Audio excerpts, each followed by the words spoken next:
உண்மை நிகழ்ச்சி, கதையல்ல, நிஜம்.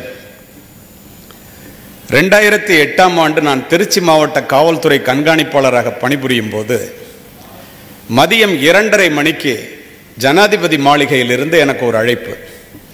அழைத்தவர் மேதகு மாமனிதர் அப்துல் கலாம் அவர்கள். அழைத்ததனுடைய நோக்கம், அவர் சொன்னதை அப்படியே உங்கள்கிட்ட பதிவு செய்கிறேன். இதை கேட்டிங்கன்னா ஏன் படிக்கணும் அப்படிங்கிறது உங்களுக்கு முழுமையாக விளங்கும். முழுசையும் கேட்டா,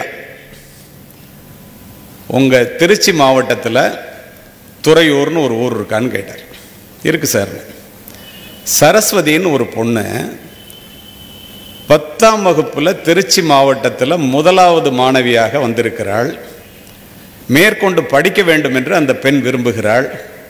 ஆனால் அவர்களுடைய பெற்றோர்கள் ஏழ்மையின் காரணமாக 30 வயது வித்தியாசத்திலே 47 வயது நிரம்பிய தாய் மாமாவிற்கு 17 வயது கூட நிரம்பாத அந்த பெண்ணை 2ஆம் தாரமாக திருமணம் செய்து வைக்க முயற்சி நடப்பதாக நான் அறிகிறேன். அந்த பொண்ணு படித்தா நல்லா இருக்குமே, அது சட்டப்படி குற்றம் இல்லையா? 18 வயசு கூட முடியாத பொண்ணுக்கு கல்யாணம் நடத்துறது அப்படின்னு சொன்னார். கண்டிப்பாக சார் அப்படின்னு சொல்லிட்டு டிஎஸ்பி இன்ஸ்பெக்டர் எல்லாம் துறையூரில் அந்த வீட்டுக்கு வர சொல்லிட்டு நான் அங்கே போனேன். திருச்சியிலேருந்து துறையூர் போகிறதுக்கு 1 hour ஆகும். நான் போகிறதுக்குள்ளேயே அந்த பெண் துணை ஆணையர், உதவி ஆணையர் எல்லாருமே பேசி இது சட்டப்படி தப்புன்னொன்னா அந்த அம்மா அப்பா உடனே ஒத்துக்கிட்டாங்க. அடுத்த நாள் நடக்க வேண்டிய திருமணம் ஏழ்மையின் காரணமாக தான் சார், வேறு ஒன்றும் இல்லை. அவளுக்கே அது பிடிக்கலங்க, பாருங்கள் அழுது முகம்லாம் வீங்கியிருக்கு அப்படின்னு அவங்க நிறுத்திட்டாங்க. நான் அந்த இடத்திற்கு சென்ற பிறகு நான் அவங்ககிட்ட கேட்டேன், அந்த பொண்ணுக்கிட்ட, நீ என்னம்மா படிக்கணும்னு நினைக்கிற? கம்ப்யூட்டர் இன்ஜினியரிங் படிக்கணும்னு சொல்லி திருச்சியில் ஒரு பெண்கள் கல்லூரியை என்னிடம் கூறியது. அங்கேருந்தே அந்த பிரின்சிபாலுக்கு பேசினேன். நான் அப்ளிகேஷன் போடலாமா, ஆனால் மாவட்டத்தில் 1வதாக வந்திருக்கு, அந்த பொண்ணுக்கு கம்ப்யூட்டர் இன்ஜினியரிங் சீட்டு ஒன்று வேணும் அப்படின்னு நான் சொன்னேன். பெண் முதல்வர் எனக்கு நல்லா தெரியும்.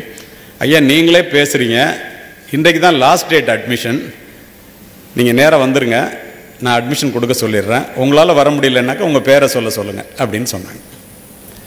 மாலைக்குள்ளே நான் அந்த பொண்ணு வருமா அட்மிஷன் கொடுத்துருங்கன்னு சொல்லிவிட்டு அந்த பொண்ணுக்கிட்ட கேட்டேன், சரஸ்வதி உன்னுடைய தேவைகள் 2ம் நிறைவடைந்து விட்டது. பிடிக்காத கல்யாணத்தை பெற்றோர்களை நிறுத்தி விட்டார்கள், பிடித்த படிப்பை நான் பெற்றுக் கொடுத்து விட்டேன். ஆனால் உன்னுக்கிட்ட எனக்கு ஒரு கேள்வி இருக்குமான்னு. என்னன்னு கேட்டுச்சு.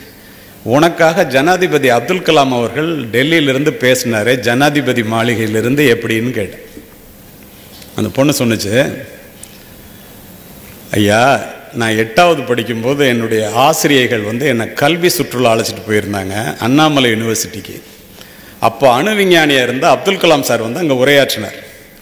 பேசி முடித்தோன்னே கேள்வி கேட்க சொன்னார்.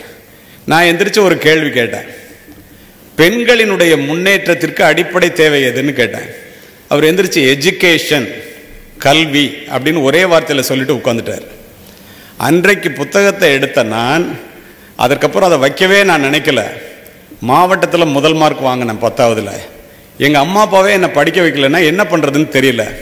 அதோடு மட்டும் இல்லாமல் ஒரு திருமணத்துக்கு ஏற்பாடு பண்ணிட்டாங்க. ராத்திரி பூரா அழுதேன். காலையில் எனக்கு விடை கிடைச்சிச்சு. யாரெல்லாம் கேள்வி கேட்டோமோ அவங்களுக்கெல்லாம் அப்துல் கலாம் சார் ஒரு கார்டு கொடுத்தாரு. அதில் அவருடைய இமெயில் ஐடியும் அவருடைய ஃபோன் நம்பரும் இருந்துச்சு. நான் தான் சார் அப்துல் கலாம் சார்கிட்ட காலையில் 7 மணிக்கு ஃபோனில் பேசினேன்னுச்சு. நாங்கள்லாம் வியந்து போயிட்டோம். அதோடு நின்றிருந்தால் கூட உங்களிடம் நான் இதனை பதிவு செய்ய மாட்டேன். தமிழர் ஒருவர் ஜனாதிபதி மாளிகையில் இருந்த காரணத்தினால் கல்வியின் அவசியத்தை உணர்ந்த ஒரு பெண் ஜனாதிபதியை தொடர்பு கொள்ள முடிகிறது, அதற்கு விடை கிடைக்கிறது. மாணவர்களே, மாணவிகளே, 8 ஆண்டுகள் கழித்து நான் உலகம் முழுவதும் சென்று உரையாற்றுவோம். அமெரிக்காவிலே டல்லஸில் நடந்த வட அமெரிக்க தமிழ்ச்சங்க பேரவையிலே நான் உரையாற்றி விட்டு கீழே அமர்கிறேன். ஒரு பெண் மேடைக்கு சென்று ஒரு 2 நிமிஷம் பேசணும் அப்படின்னு கலிஃபோர்னியாவிலேருந்து வந்திருக்கேன், நானே டிரைவ் பண்ணிட்டு வந்திருக்கேன், கண்டிப்பாக எனக்கு பர்மிஷன் வேணும்னு கேட்குது. பர்மிஷன் கொடுத்தாங்க.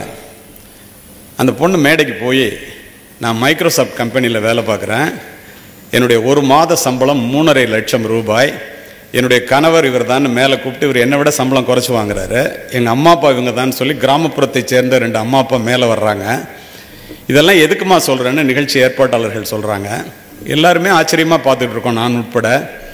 அந்த பெண் என்னிடம், ஐயா கலியமூர்த்தி அவர்களே, என்னை நீங்கள் மறந்திருக்கலாம், மேதகு அப்துல் கலாம் அவர்களையும் உங்களையும் என் வாழ்நாளில் நான் மறக்கவே முடியாது. ஏனென்றால் நான் தான் துறையூர் சரஸ்வதி என்று கூறியேன்.